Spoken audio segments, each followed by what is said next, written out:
বহু চর্চিত ভিডিও প্রশান্ত বর্মনের বদলি রদ করা হলো। ৮ মাস আগে কালচিনি ব্লক থেকে বদলি করে রাজগঞ্জের দায়িত্ব দেওয়া হয়েছিল।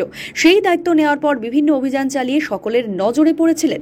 বিভিন্ন গ্রাম পঞ্চায়েত কার্যালয়ের কর্মীরা সঠিক সময়ে দপ্তরে আসছে কিনা এবং সাধারণ মানুষকে পরিষেবা দিতে কোনো অভিযোগ রয়েছে কিনা তা জানতে বিভিন্ন গ্রাম পঞ্চায়েত কার্যালয়ে সারপ্রাইজ ভিজিট করেন।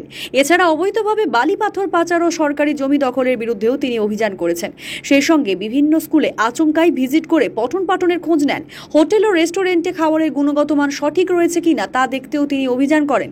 বিডিও অফিস থেকে বাড়ি বাড়ি প্রয়োজনীয় সার্টিফিকেট পৌঁছে দেওয়া সহ অসহায় বা দুস্থকেও তিনি সাহায্যের হাত বাড়িয়ে দিয়েছেন।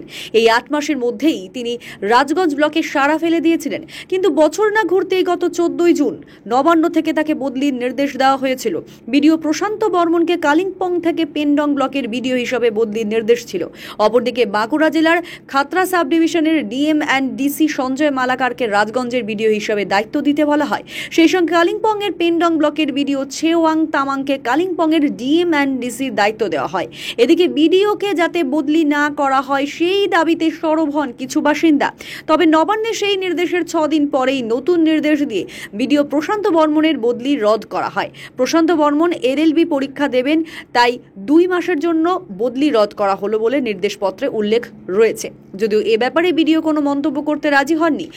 ওই ঘটনায় জলপাইগুড়ির বিজেপি সাংসদ ডাক্তার জয়ন্ত কুমার রায় বলেন, উনি খুব চর্চিত বিডিও, শুনেছি উনি ক্ষমতাবান, ওপর মহল পর্যন্ত তার হাত রয়েছে, কোনো আধিকারিক তার ক্ষমতার কাছে ঘেঁষতে পারে না, উনি যে ক্ষমতাবান সেটা তিনি দেখিয়ে দিলেন।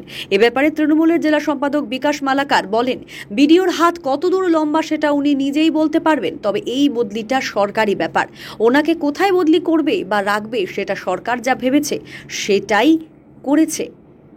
যে নামটা বললেন না, এই নামটা বহু চর্চিত না, কখনো তাকে অনেক ভালো ভালো কাজের মধ্যে দেখি অবশ্য, উনি নিজে প্রচার করার জন্য করেন কিনা জানি না, কিন্তু যাই হোক সেগুলো বাদ দিয়েও লোকটা ক্ষমতাবান এটুকু শুনেছি, এবং তার ক্ষমতার ধারে কাছেও কোনো অফিসারের ক্ষমতা নেই তার বিরুদ্ধে কিছু করেও থাকে। আমি আর যতদূর জানি তার একদম উপর মহলে হাত, তাকে কোনো অফিসারের তার কেশাগ্র স্পর্শ করতে পারবে বলে মনে হয় না, এবং তিনি যথারীতি এক্ষেত্রেও তার প্রভাব, তার যে ক্ষমতা কতটা সেটা দেখিয়ে দিয়েছেন, এবং তিনি যথারীতি সেখানে বহাল আছেন ভিডিও পদে। এখন টিএমসি যে সরকার চলছে এটা নেতাদের দ্বারা চলছে নাকি? ভোট চলছে আইপ্যাক দ্বারা, আর পার্টি চলছে প্রশাসক দ্বারা, যারা জেলার সরকারের আধিকারিক আছে বিভিন্ন রকম, তারাই নির্বাচন পরিচালনা করছে, তারাই এখানে পার্টি কিভাবে কোনটা কাজ করবে। আমি তো একদিন গিয়ে শুনলাম, আমার সামনেই আলোচনা হচ্ছে, বলে অমুককে ডাকবেন না, কোনো একটা জেলার বড় একটা অনুষ্ঠান কিছু আছে, সেখানে একজন নেতা, সেখানে তার সাথে জেলার প্রশাসনিক আধিকারিক একজন, তার সাথে কথা হচ্ছে যে ওখানে উনাকে ডাকবেন না, মানে জেলার আধিকারিক ঠিক করে দিচ্ছে যে অমুক নেতাকে ডাকা যাবে না। বুঝতে পারছেন কে চালাচ্ছেন আর কি জেলাটা।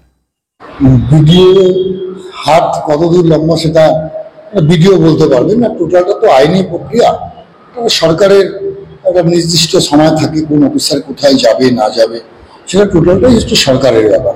তাই এই ব্যাপারে এর মধ্যে আমি কোনো রাজনৈতিক অঙ্ক খুঁজে পাই না, এবং এর মধ্যে আপনাকে একটা পরিষ্কার কথা বলি যে ভিডিওকে এটা পঞ্চায়েত দপ্তরের ব্যাপার, এটা সেই দপ্তর থেকে তাকে কোথায় ট্রান্সফার করবে বা কোথায় রাখবেন বা উনি কোথায় যাবেন কি না যাবেন, টোটালি আইনি প্রক্রিয়া। এটা যেভাবে সরকার ভেবেছে সেভাবে এটা হয়েছে। তবে ওনার হাত লম্বা না ছোট সেটা উনি বলতে পারবেন, এটা আমাদের তৃণমূল কংগ্রেসের এর সাথে কোনো ব্যাপার নেই। তৃণমূল কংগ্রেস কাউকে কোনো সময় কোনো ব্যাপারে তৃণমূল কংগ্রেস কারো ব্যাপারে হস্তক্ষেপ করে না, সরকারি ব্যাপারে সরকার সরকারের মতন চলে।